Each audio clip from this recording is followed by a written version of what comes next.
তাদের এই আচরণে আমাদের কাছে মনে হয় না যে তারা একটা সুষ্ঠু নিরপেক্ষ একটা নির্বাচন তারা পরিচালনা করতে পারবেন। এবং আমরা অবাক হয়েছি এই জুলাই পরবর্তী সময়ে নির্বাচন কমিশনের একজন সদস্য, উনি সাবেক উনি জাজ ছিলেন রহমানের মাসুদ, উনি বলছেন যে নির্বাচন যদি সুষ্ঠু করতে হয়, নির্বাচন যদি অংশগ্রহণমূলক করতে হয়, সেক্ষেত্রে নাকি আওয়ামী লীগের অংশগ্রহণ প্রয়োজন।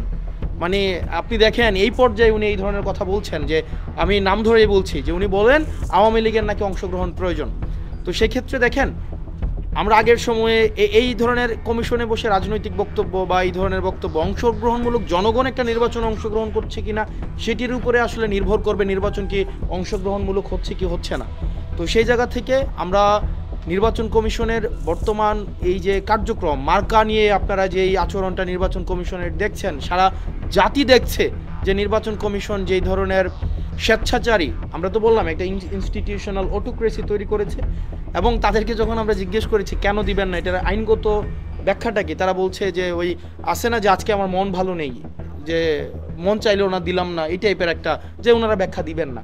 মানে উনি জনগণের অর্থে পরিচালিত একটি প্রতিষ্ঠান, একটা সাংবিধানিক প্রতিষ্ঠান, সেটার কার্যক্রম বা সিদ্ধান্ত কি গ্রহণ করছে বা করছে না সেটার ব্যাখ্যা ওনারা জনগণের সামনে প্রকাশ করবেন না। তো এটা একটা স্বেচ্ছাচারী আচরণ, আমাদের সামনে প্রকাশ করতে হবে।